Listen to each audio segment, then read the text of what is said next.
जय श्री कृष्ण. अध्याय 9. राज्यविद्या राज्यगुह्य योग. ओम श्री परमात्मने नमः.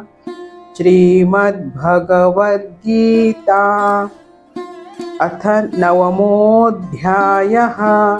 श्रीभगवानुवाच इदं तु ते गुह्यतमं प्रवक्ष्याम्यनसूयवे ज्ञानो विज्ञानसहितै यज्ञात्वा मोक्षसे शुभात्. राजविद्या राजगुह्यं पवित्रमिदमुत्तमं प्रत्यक्षावगमं धर्म्यं सुसुखं कर्तुमव्ययम्.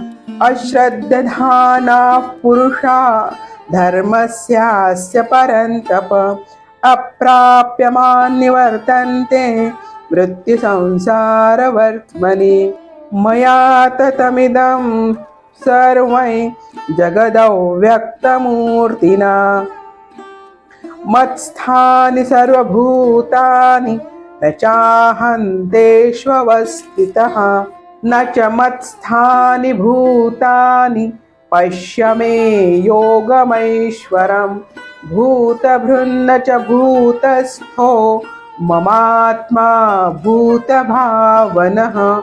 यथाकाशस्थितो नित्यं वायुः सर्वत्र गो महान् तथा सर्वाणि भूतानि मत्स्थानीत्युपधारय. सर्वभूतानि कौन्तेय प्रकृतिं यान्ति मामिकाम्. कल्पक्षये पुनस्तानि कल्पादौ विसृजाम्यहम्. प्रकृतिं स्वामवष्टभ्य विसृजामि पुनः पुनः.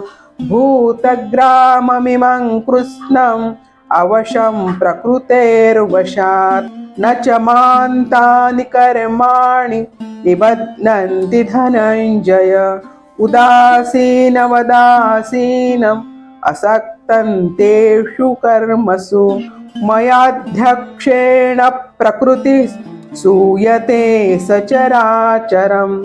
हेतुनानेन कौन्तेय जगद्विपरिवर्तते. अवजानन्ति मां मूढा मानुषीं तनुमाश्रितं. परं भावमजानन्तो मम भूतमहेश्वरम्. मोघाशामोघकर्माणो मोघज्ञानाविचेतसः. राक्षसीमासुरीं चैव प्रकृतिं मोहिनीं श्रिताः. महात्मनस्तु मां पार्थ दैवीं प्रकृतिमाश्रिताः. भजन्त्यनन्यमनसो ज्ञात्वा भूताधिमव्ययम्. सततं कीर्तयन्तो मां यतन्तश्च दृढव्रताः. नमस्यन्तश्च मां भक्त्या नित्ययुक्ता उपासते. ज्ञानयज्ञेन चाप्यन्ये यजन्तो मामुपासते.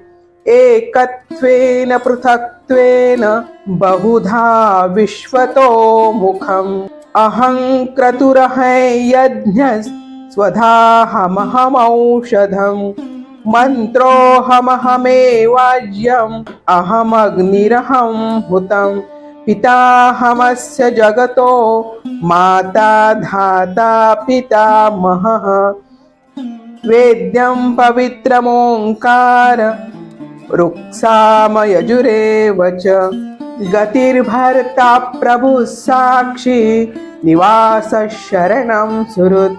प्रभव प्रलयस्थानं निधानं बीजमव्ययम्. तपाम्यहमहं वर्षं निगृह्णाम्युत्सृजामि च. अमृते चैव मृत्युश्च सदसच्चाहमर्जुन. त्रैविद्या मां सोमपाः पूतपापा यज्ञैरिष्ट्वा स्वर्गतिं प्रार्थयन्ते.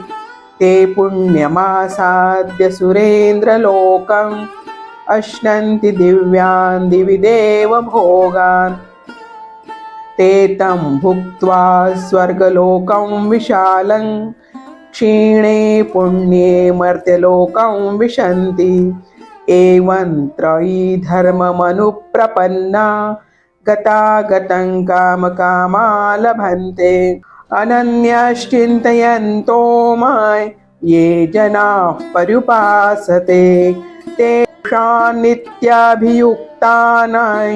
योगक्षेमं वहाम्यहम् येऽप्यन्यदेवता भक्ता यजन्ते श्रद्धयान्विताः तेऽपि मामेव कौन्तेय यजन्त्यविधिपूर्वकम् अहं हि सर्वयज्ञानां भोक्ता च प्रभुरेव च न तु मामभिजानन्ति तत्त्वेनातश्च वन्ति ते यान्ति देवव्रता देवान् पितॄन्यान्ति पितृव्रताः भूतानि यान्ति भूतेज्या यान्ति मद्याजिनोऽपि मां पत्रं पुष्पं फलं तोयै यो मे भक्त्या प्रयच्छति तदहं भक्तिपरुतम् अश्नामि प्रयतात्मनः